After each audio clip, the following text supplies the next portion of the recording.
Je viens d'une famille, en fait, qui n'a pas été beaucoup pratiquante, comprenait pas ce qui se passait, je savais pas pourquoi, mais j'ai toujours resté avec cette envie de comprendre. J'ai pu trouver bien des explications sur la mécanique de l'existence, mais j'ai jamais trouvé de sens, en fait, à tout ça. Et puis, c'est quand j'ai rencontré ma femme, présentement, qui, elle, est croyante, j'ai compris la religion catholique, finalement, lors d'une messe en récitant le Notre Père, puis que ça me vienne naturellement parce que je l'avais appris quand j'étais jeune.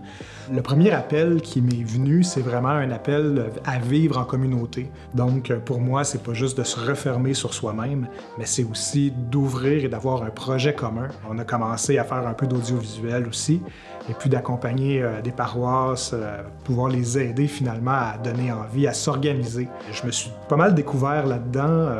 J'ai carrément laissé mon travail de salarié pour me donner à la mission, pour me dire « OK, Dieu, je sais que tu es là et que tu vas me donner ce qu'il faut, tu vas me guider à la bonne place. Mes talents, mes dons d'organisateur, mes talents de coordonnateur, ça me rend service maintenant parce que l'Église a non seulement besoin de se mettre au goût du jour, elle a besoin de gens qui sont là pour porter un projet, de faire en sorte que ça fasse un tout qui se porte lui-même et puis qui fait des petits, qui fait des fruits.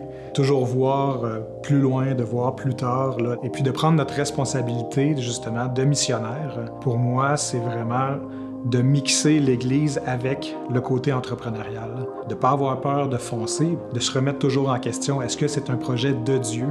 Si ça l'est, c'est qu'on est dans la bonne voie. Si ça ne l'est pas, on va le savoir assez vite.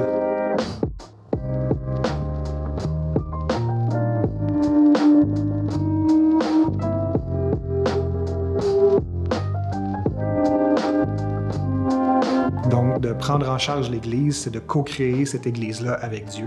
De là, aller vers l'innovation, de trouver des nouvelles idées, d'aller trouver des choses qui vont surprendre les gens, puis de dire qu'est-ce que vous avez de besoin, qu'est-ce qu'on peut faire de nouveau, qu'est-ce que vous avez envie de voir dans votre Église, puis qu'est-ce que vous auriez à apporter aussi. Pour nous autres, c'est vraiment...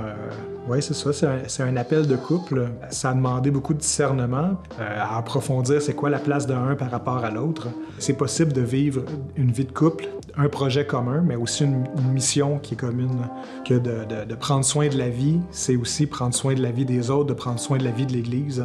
Qu'est-ce qu'on aime faire dans la vie? Puis comment ça peut s'appliquer à l'Église. En tant que personne individuelle, en tant que couple aussi, l'Esprit Saint va toujours dépasser nos attentes. Et on va toujours avoir plus que ce qu'on a demandé, tant qu'on l'écoute.